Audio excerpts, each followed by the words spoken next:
Hi అండి.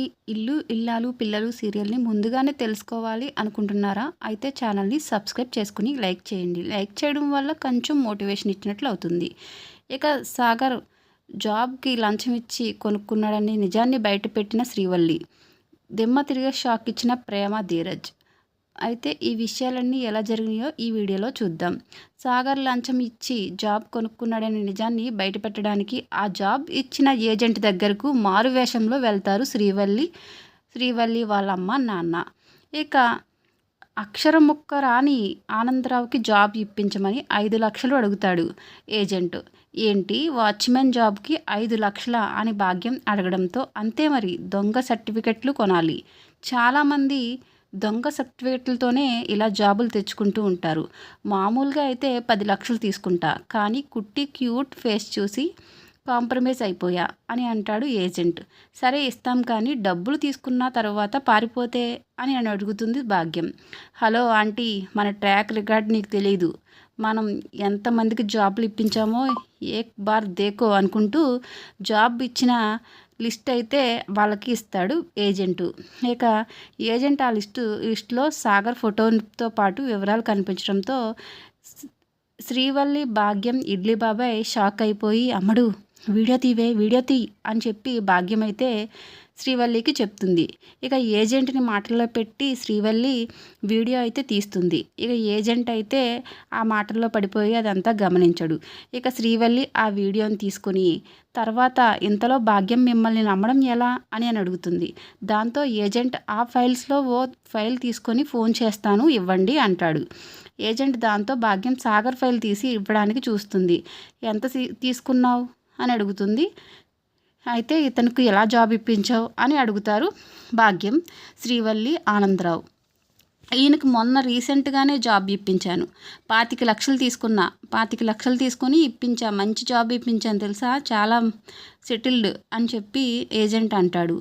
అయితే phone చేయమంటారా అంటాడు ఏజెంట్. వద్దులే, సరే నిన్ను నమ్ముతాను, వద్దులే కానీ మేము మళ్ళీ వస్తాం అని అంటే ఏజెంట్ అయితే కుట్టికి విజిటింగ్ కార్డు ఇస్తాడు. నాతో టచ్లో ఉండండి, నేను జాబ్ ఇప్పిస్తాను అని చెప్పి అంటాడు ఏజెంట్. సరే అని చెప్పి ఇడ్లీ బాబాయ్, భాగ్యం, శ్రీవల్లి అయితే అక్కడి నుంచి వెళ్ళిపోతారు. ఇక విషయం బయటపడడంతో శ్రీవల్లి, ఇడ్లీ, భాగ్యంలో ఆవేశంగా బయలుదేరిపోతారు. అమ్మోయ్, ప్రతి కుక్కకి ఒక రోజు వస్తుందే కదా, మనకి వచ్చింది. ఆ నర్మద చెంప దెబ్బకి బదులు తీర్చుకుంటా అని ఆవేశంగా ఊగిపోతుంటుంది శ్రీవల్లి. అవునే అమ్ముడు, నా మెరిసిన జుట్టు అంత వయసు లేదు దానికి, ఆ నర్మద నాతోనే ఆడుకుంటుందా, దెబ్బకి దెబ్బ కొడతా, కంగారు పడకు అని చెప్పి అయితే బేభత్సంగా జరిగిపోద్ది చూద్దాం అని చెప్పి వెళ్తారు. ఇంటికి వెళ్ళేసరికి సాగర, నర్మదలు కంగారుగా ఉండటాన్ని గమనించిన వేదవతి ఏంట్రా అలా ఉన్నారు అని అడుగుతుంది. అక్కడ రామరాజు కూడా ఉంటాడు. ఇక ఏముంది ఏంటి చెప్పండి అని చెప్పి వేదవతి అనడంతో మావయ్య గారు ఈరోజు నాకు జాబ్ వచ్చిన సందర్భంగా అల్లుడిగా పరిచయం చేసి పార్టీ ఇస్తానంటున్నారమ్మా.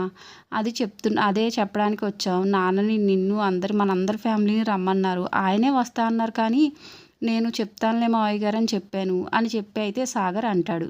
సరే అయితే అని చెప్పి అంటుంది. కానీ నర్మదా చెప్పడం మానేసి నువ్వు చెప్తున్నావేంటి, ఏమైంది నర్మదకి మౌనంగా ఉందేంటి అని చెప్పి అంటుంది వేదవతి. ఏదో పెద్ద గొడవ జరిగినట్టుంది, నర్మద చాలా సైలెంట్గా ఉందేంటి అని చెప్పి అంటుంది. అయితే సాగర్ సైగ చేయడంతో నోరు నొక్కేసుకుంటుంది నర్మద. నీ వల్ల నిజాలన్నీ దాచిపెట్టి అబద్ధాలతో బతకాల్సి వస్తుంది అని మనసులో అనుకుంటుంది నర్మద.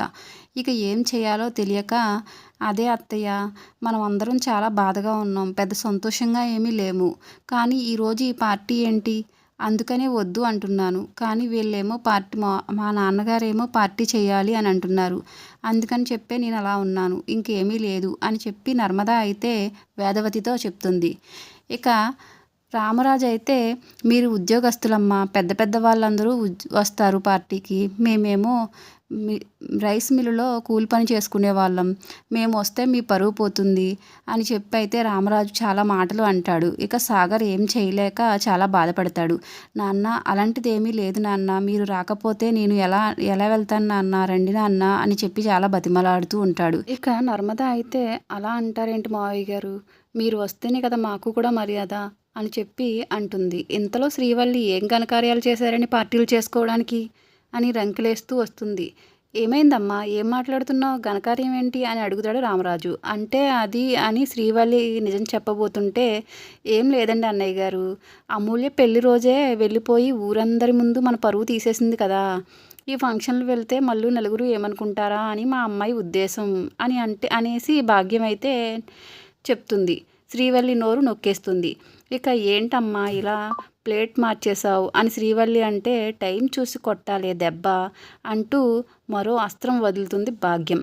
చూడండి అన్నయ్య గారు, అనుకునే వాళ్ళు చాలా అనుకుంటారండి. కానీ మీ అబ్బాయికి ఉద్యోగం వచ్చిందని చెప్పి నలుగురితో పంచుకుంటే బాగుంటుంది కదా అన్నయ్య గారు అని చెప్పి భాగ్యం అయితే ప్లేట్ పిడాయిస్తుంది. ఇంతలో సాగర్ మరీ రావాలని మావయ్య గారు చెప్పారు నాన్న, ప్లీజ్ నాన్న రండి నాన్న అని అంటాడు. దాంతో రామరాజు, నువ్వు ఉద్యోగస్తుడిరా, మీ నాన్న రైస్ మిల్లులో పనిచేస్తున్నాడు అంటే నీకు చాలా అవమానంగా ఉంటుంది, వద్దులేరా అని చెప్పి అక్కడ నుంచి వెళ్ళిపోతాడు రామరాజు. అయితే ఇక భాగ్యం శ్రీవల్లిని పక్కకు తీసుకువెళ్ళి, ఒసే పిచ్చిదాన్న, ఇప్పుడు నిజం చెప్పేసి నట్టింట్లో 4 గోడల మధ్య అవమానం ఏంటే, అక్కడ సాయంత్రం అందరి ముందు ఫంక్షన్లో బాంబు పేల్చాలి, అప్పుడు బాగుంటుంది, అప్పుడు చూడముచ్చటగా ఉంటుంది అని చెప్పి అయితే భాగ్యం అయితే శ్రీవల్లికి చెప్తుంది. ఇక శ్రీవల్లి అయితే, అవునే అమ్మ, సరేనే, నిజం అక్కడే చెప్దాం అని చెప్పి అనుకుంటారు వీళ్ళు. అప్పుడు ఆ నర్మద అందరి ముందు తల తీసేసినట్టు అవుతుంది. ఆ అవమానంతో మన ముందు నర్మద తోక జాడించదు, దాన్ని కోలుకునేని దెబ్బ కొట్టాలమ్మా అని స్కెచ్ వేస్తుంది భాగ్యం. అటు రామరాజు తనకి జరిగిన అవమానాలను తలుచుకుని బాధపడుతూ ఉంటాడు. ఇంతలో వేదవతి వచ్చి, ఏవండి, వాడు అంతలా అడుగుతుంటే అలా వచ్చేసారేంటండి అని అడుగుతుంది. నేనేం తప్పు మాట్లాడాను బుజ్జమ్మ, వాడు అన్నదే కదా, ఆ మూటలోడి చెయ్యి వదిలేసి వాళ్ళ మావయ్య గారు చెయ్యి పట్టుకున్నాడు, ఇంక నేనేం చేయను చెప్పు అని అంటాడు రామరాజు. సరేనండి, మీరు వెళ్ళకపోతే వెళ్ళకపోయారు, నేను వెళ్తానండి అని చెప్పి అయితే అడుగుతుంది బుజ్జమ్మ. ఇక రామరాజు అయితే, నువ్వు ఇక్కడున్నా సరే నా మొహం చూసి బాధపడుతూ ఉంటావు, సరే వెళ్ళు, అమ్మ మనసు కదా, అందుకైనా వెళ్ళాలి, వెళ్ళు అని చెప్పి అయితే రామరాజు అంటాడు.